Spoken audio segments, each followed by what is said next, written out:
સાબરકાંઠાથી સમાચાર મળ્યા છે કે હિંમતનગરમાં હુડા નોટિફિકેશનના વિરોધને લઈને આંદોલન વધુ તીવ્ર બન્યું છે।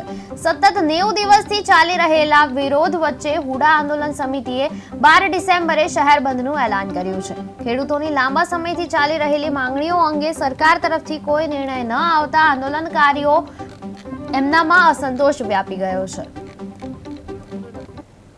કે હવે આપણું આંદોલન ધીમું પાડવાનું કે ઠંડુ પાડવાનું થતું નથી। હુડા રદ થયાનો કાગળ હાથમાં ના આવે ત્યાં સુધી જલદ કાર્યક્રમો આપવાના છે। એના ભાગરૂપે આજે 2 કાર્યક્રમોની જાહેરાત અહીંયા સંકલન સમિતિ દ્વારા કરવામાં આવી છે।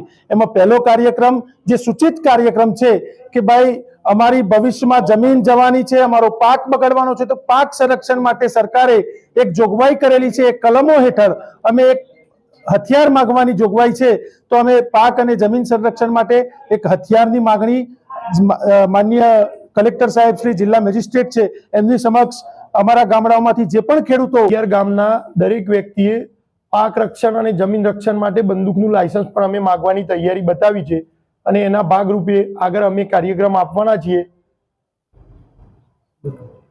અને એ પછી અમે એવું નક્કી કર્યું છે કે 12/12/2025 ના રોજ એક હિંમતનગર શહેર બંધનું એલાન પણ આપ્યું છે, જેમાં સર્વે વેપારી મિત્રોને 2 હાથ જોડીને વિનંતી છે કે આ બંધના એલાનમાં આ 11 ગામના ખેડૂતોને મદદરૂપ થાય। ખાસ કયા પ્રકારની રણનીતિ રહેશે સરકારે? સહકારના ગણો કે રાજકીય ગણો, જે અમારા સાથે નથી એ સ્પષ્ટ કાન ખોલીને સાંભળેલી કે જો એમના 11 ગામ સાથે રહેવાનું હોય, 11 ગામના મતદારોની જરૂર હોય તો અમને એમ તો વિડીયો ચોક્કસ ટૂંક જ સમયમાં સમર્થનનો જાહેર કરે। નકર અમે નક્કી કર્યું છે કે 11 ગામ 4 ઝોનમાં વહેંચાવાના છીએ અને 4 ઝોનની અંદર ચૂંટણીના પ્રચારમાં આવ્યું છે। આગામી દિવસોમાં તારીખ 12/12/2025 ના દિવસે હિંમતનગર બંધનું એલાન આપવામાં આવે છે।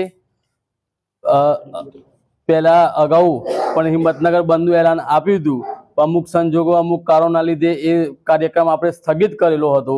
આ ફરીથી દરેક વેપારી મિત્રોને અમારી નમ્ર વિનંતી છે, 2 હાથ જોડીને એક હુડા સંકલન સમિતિથી હુડા સંકલન સમિતિની મિટિંગમાં સર્વાનુમતે નિર્ણય કર્યો છે કે 11 ગામમાં રહેતા રાજકીય અને સહકારી આગેવાનો, જે માર્કેટ યાર્ડના ડિરેક્ટર હોય, જિલ્લા પંચાયતના ડિરેક્ટર હોય, જિલ્લા સંઘના ડિરેક્ટર હોય, તાલુકા સંઘના ડિરેક્ટર હોય, નાગરિક બેંકના ડિરેક્ટર હોય,